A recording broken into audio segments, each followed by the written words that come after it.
சோதனையில் சிக்கிய 100 டம்மி வாக்குப்பதிவு இயந்திரங்கள் எனக்கும் இதற்கும் சம்பந்தமில்லை என வைத்தியலிங்கம் பேட்டியளித்துள்ளார். சென்னை அண்ணாநகர் சட்டப்பேரவை தொகுதிக்குட்பட்ட அருகம்பாக்கம் 100 அடி சாலையில் நேற்று முன்தினம் தேர்தல் பறக்கும் படை வாகன சோதனையில் ஈடுபட்டனர்.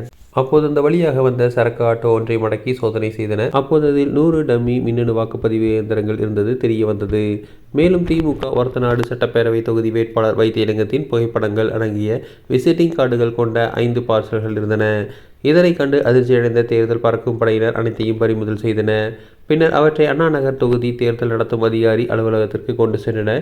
விசாரணையில் பார்சல் கொண்டு சென்ற நபர் சேலத்தை சார்ந்த செல்வம் என்பதும் ஆட்டோ ஓட்டி வந்தவர் அண்ணாநகரை சார்ந்த கணேசன் என்பதும் தெரிய வந்தது. பறிமுதல் செய்யப்பட்ட இவிஎம் இயந்திரங்களை தனியார் பேருந்து மூலம் ஒரத்தநாடு சட்டப்பேரவை தொகுதிக்கு அனுப்பி வைக்க திட்டமிட்டிருந்ததும், வாக்கு சேகரிப்பின் போது வைத்தியலிங்கம் புகைப்படம் ஒட்டிய இந்த டம்மி மிஷினை காண்பித்து வாக்கு சேகரிக்க திட்டமிட்டிருந்ததும் தெரிய வந்தது.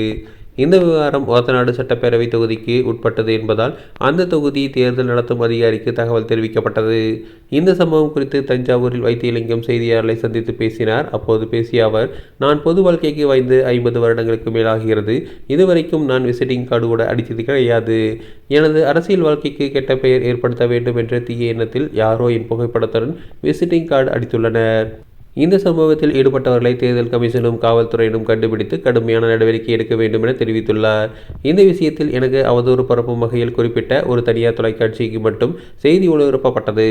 இதுகுறித்து நான் அந்த தொலைக்காட்சி நிருபரிடம் பேசியுள்ளேன். இது ஒரு தவறான செய்தி என தெரிவித்துள்ளார். இதற்கு மறுப்பு அறிவிக்கை வெளியிட வேண்டும் என தெரிவித்துள்ளேன். மறுப்பு அறிக்கை வெளியிடவில்லை என்றால் காவல்துறையிடம் புகார் கொடுக்க முடிவு செய்துள்ளேன். சசிகலா காலில் விழுந்துதான் எடப்பாடி பழனிசாமி முதலமைச்சரானார். இதுகுறித்து அவர் பெரியவர் காலில் விழுவது தவறில்லை என சொல்கிறார். பின்னர் ஏன் சசிகலாவை எடப்பாடி பழனிசாமி கட்சியில் சேர்த்துக் கொள்ளவில்லை என கேள்வி எழுப்பியுள்ளார்.